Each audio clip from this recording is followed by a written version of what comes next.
नमस्ते सदावत्सले मातृभूमि। हम सबको मालूम है कि अरविंद केजरीवाल पर पहले सीबीआई ने वार्ता करी, बाद में मालूम पड़ा कि मनी लॉन्ड्रिंग का मामला है, तो ईडी के चक्कर में वो अभी ईडी हिरासत में है ही। तब तक खालिस्तान फंडिंग का मामला भी सामने आ गया और खालिस्तान फंडिंग में ये क्लेम किया गया कि 133 करोड़ रुपया अरविंद केजरीवाल को दिया गया था कलेक्शन करके, ताकि भुल्लर जो एक आतंकवादी है उसको छोड़ा जा सके।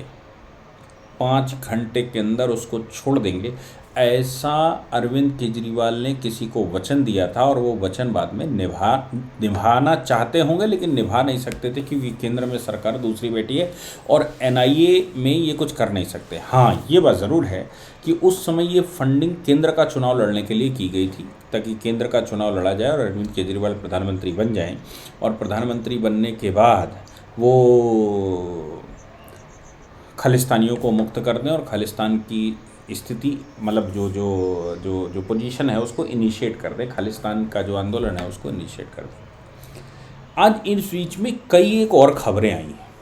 अभी जो कई एक और खबरें आई वो मुझे लगता है कि बड़ी ख़तरनाक हैं।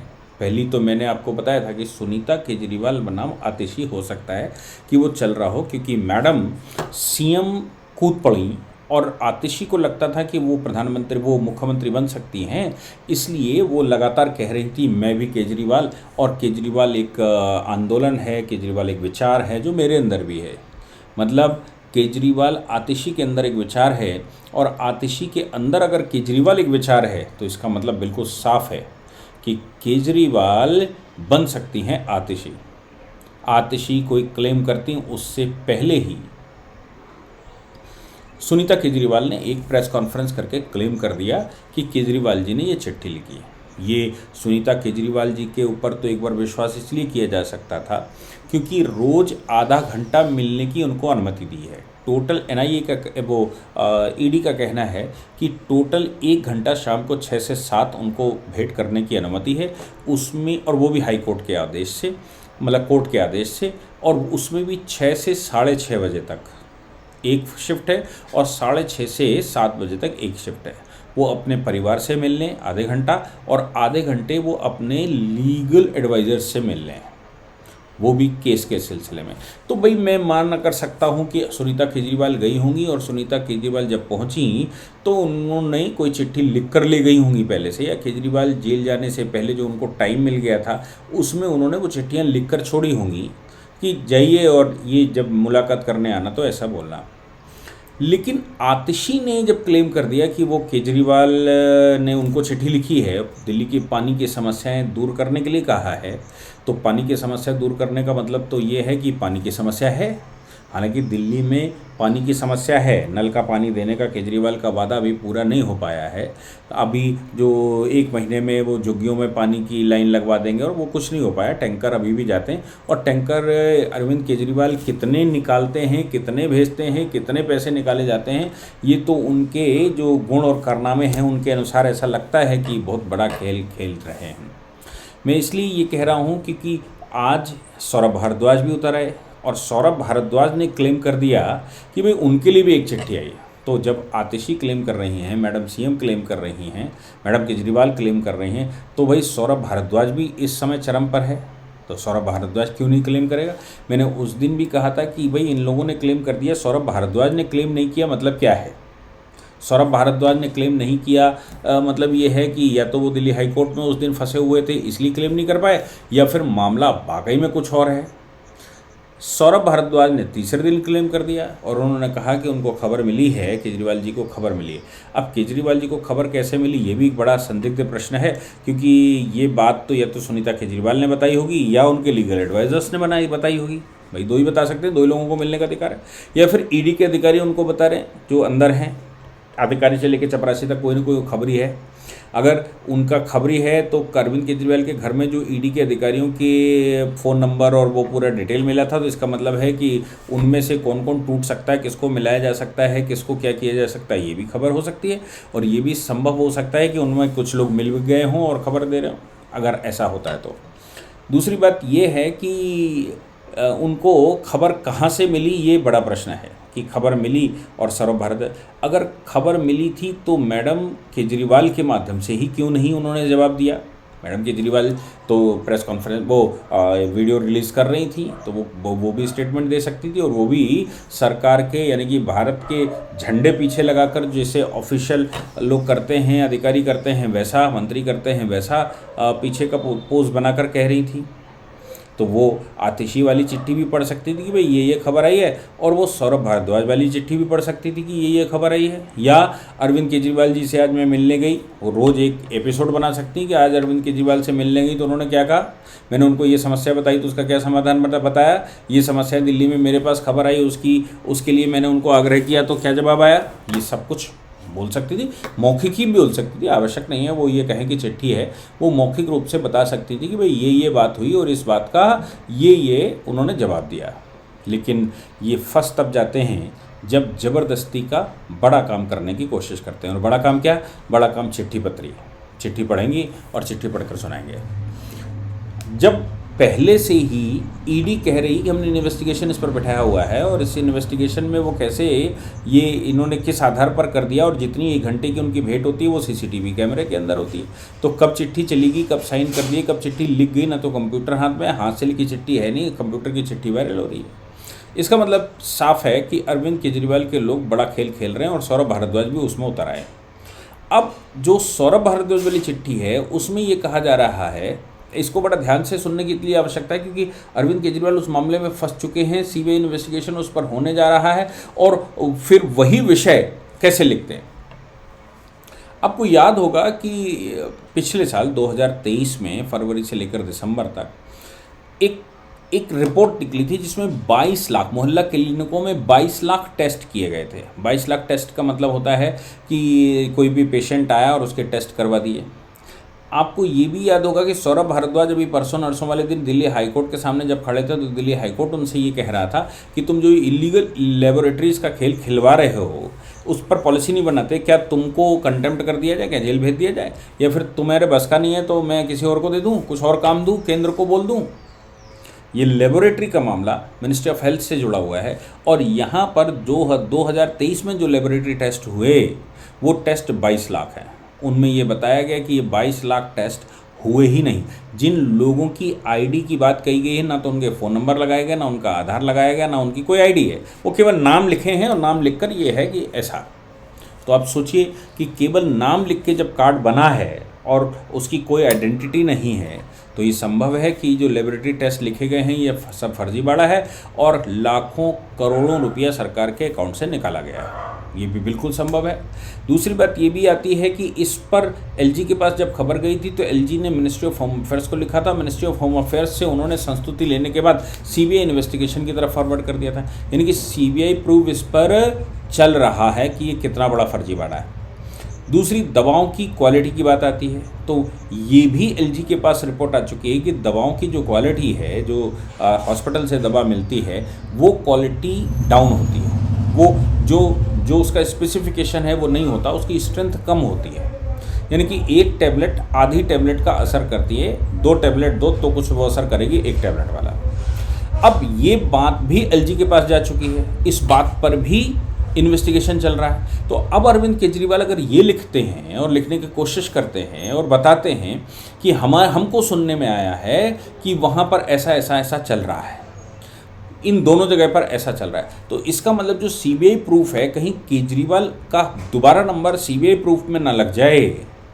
अपने आप को बचाकर सौरभ भारद्वाज को फंसाने की कोशिश कर रहे हैं या हेल्थ मिनिस्टर को फंसाने की कोशिश कर रहे हैं। अपने आप को इसलिए बचा रहे हैं कि साहब हम तो चिट्ठी लिखकर भी पूछते रहे, चिट्ठी लिखकर भी बताते रहे कि देखो वहाँ पर मेरे पास भी खबरें आ रही थी, वहाँ लेबोरेटरी का कुछ खेल चल रहा है और वो लेबोरेटरी का खेल को बचाओ। मोहल्ला क्लिनिक में सप्लाई नहीं हो रही, दवाओं की सप्लाई नहीं हो रही, अस्पतालों में दवाई की सप्लाई नहीं हो रही, वो दवाई की सप्लाई जो उनके संज्ञान में भी आया और जो डिफिशियंसी बता रही जिस पर सीबीआई इन्वेस्टिगेशन कर रहा है, जिन मामलों में सीबीआई अब अरविंद केजरीवाल को अंदर लेकर जाएगा, वो पहले से प्रिपरेशन कर रहे हैं ये चिट्ठियों पत्रियों के माध्यम से, या सौरभ भारद्वाज ये मेकअप कर रहे हैं कि देखिए साहब हमारे पास तो चिट्ठियाँ आ रही थी और लगातार मुख्यमंत्री जी को भी मालूम है कि ये चल रहा है, हम तो इन्वेस्टिगेशन कर रहे हैं, जबकि इन पर तो पहले से सीबीआई इन्वेस्टिगेशन चल रहा है और इसमें स्वास्थ्य मंत्री और अरविंद केजरीवाल दोनों ही फंसे हुए हैं। ये बड़ा विषय है। तो फिर किस बात की चिट्ठियां लिखी जा रही हैं, क्यों लिखी जा रही हैं, इनमें अब दो कारण हैं। जैसे मैंने कहा, सीबीआई इन्वेस्टिगेशन से पहले से प्रिपरेशन करी जा रही है कि सीबीआई से बचेंगे कैसे। दूसरा कारण ये भी हो सकता है कि जो सीएम का क्लेम है कि चीफ मिनिस्टर कौन बनेगा, उस क्लेम में सौरभ भारद्वाज भी कूद पड़े हैं, क्योंकि चिट्ठियाँ तो उनको ही जाएंगी जो बहुत खास लोग हैं। अब इनसे अगर इनको बचना है, और ये बात आम लोगों को पता लग गई कि नहीं ये खेल चल रहा है सीएम की पोस्ट का, तो फिर ये लोग अब रिक्वेस्ट करने वाले हैं बाकी मंत्रियों से भी कि तुम लोग भी इस तरह की चिट्ठियाँ पढ़कर सुनाओ, ताकि वो न्यूट्रलाइज हो जाए। तो ये गेम हो सकता है। सवाल ये है कि अरविंद केजरीवाल के ऊपर एनआईए की क्यों होगा। पुन्नू ने एक वीडियो जारी किया है। पुन्नू ने उस वीडियो में बताया है कि अरविंद केजरीवाल ने कनाडा के अंदर कनाडा या अमेरिका की बात कही है, गुरुद्वारे के अंदर बैठकर ये प्रॉमिस किया था कि आतंकवादी भुल्लर को, जो खालिस्तानी आतंकवादी है, उसने 2002 के एक केस में उसको फांसी की सज़ा हुई, फिर उम्र कैद की सज़ा हुई, वो उसको छोड़ देंगे। इस बात को लेकर फंडिंग कर दो, अगर सरकार बनती है तो ये खालिस्तान का मूवमेंट बढ़ जाएगा। पुन्नू ये कहता है कि इस मामले में 133 करोड़ रुपए की फंडिंग करवाई गई थी, और 133 करोड़ की फंडिंग अरविंद केजरीवाल को सिर्फ इसलिए करवाई गई थी कि वो खालिस्तानी आतंकवादी जो जेलों में बंद हैं उनको छोड़ देगा। अरविंद केजरीवाल ने ऐसा नहीं किया, क्योंकि पुन्नू क्लेम ये कह रहा है कि अरविंद केजरीवाल ने ऐसा नहीं किया, इसलिए ये अपने आप को कट्टर ईमानदार कहता है। तो ये ईमानदार हो ही नहीं सकता, ये तो महाबेईमान आदमी है, क्योंकि इसने तो खालिस्तानियों का पैसा भी 133 करोड़ खा लिया। अब खालिस्तानी का मतलब है नेशनल इन्वेस्टिगेशन। इसका मतलब ये हो गया कि वो तो इन्वेस्टिगेशन अब आतंकवाद के ऊपर भी होना है, वो तो कौन करेगा, वो तो एनआईए करेगी। इसलिए अब जब पुन्नू का स्टेटमेंट 133 करोड़ का आ गया, उसने चिट्ठी पब्लिश कर दी, उसने पब्लिक स्टेटमेंट दे दिया, उसने कुछ एविडेंसेस की बात कही है, तो फिर अब 133 करोड़ के मामले में इन्वेस्टिगेशन एनआईए करने वाली है। एनआईए की एंट्री हुई तो ईडी एक बार तब भी थोड़ा रिलैक्स मिल सकता है, कोर्ट से मिल सकता है, लेकिन एनआईए की एंट्री हुई और कुछ मिल गया तो इन्वेस्टिगेशन में ही 10 साल लग सकते हैं। अरविंद केजरीवाल वहाँ फंस सकते हैं। अब अरविंद केजरीवाल की इस समय इन्वेस्टिगेशन चल रही है, ईडी उनसे संभवतः सवाल पूछ रहा है, ऐसा कुछ मीडिया चैनलों ने बताया भी है कि भाई के कविता से क्यों मिले, आप बताओ कि के कविता 100 करोड़ की फंडिंग का मामला तुम्हें मालूम है क्या? साउथ लॉबी 100 करोड़ की फंडिंग आपकी पार्टी को करती है, आप लोगों को करती है, उसकी जानकारी तुमको है क्या? जो इसके वित्त हैं उन वित्तों की जानकारी तुमको है क्या? पॉलिसी जब बन रही थी तो पॉलिसी से पहले एक खबर फैलाई गई थी कि पॉलिसी बन रही है, जो लॉबिंग करने वाले लोग हैं उनको बुलाओ, उनसे बात करें तो उनके अनुसार पॉलिसी बनाइए, पैसा क्या दोगे, क्या इसकी जानकारी है क्या? क्या जो पॉलिसी बन रही थी उसमें जो 5% से 12% आपने कमीशन बढ़ा दिया, क्या उसके पीछे ये 100 करोड़ का डेटा है, क्या हिसाब है क्या? के कविता का क्या रोल है इसमें? उनसे पूछा जा रहा है कि भाई ये जो आप संयोजक हैं जिस पार्टी के, जिस पार्टी ने पैसा खर्च किया है, जिस पार्टी ने चुनाव लड़ा है, उस पार्टी के आप राष्ट्रीय संयोजक हैं। संयोजक होने के नाते आपकी फंडिंग कहाँ से होती है, आप फंडिंग कहाँ से लाते हैं? अब ये तो कह नहीं देंगे कि भाई 133 करोड़ रुपया पुन्नू दे गया था, ये भी नहीं कह देंगे कि वो बहुत कुछ अंदर से कर रहे हैं। वही सीधी सी बात है एफसीआरए, और ये सारी समस्या मालूम कब से चालू हुई?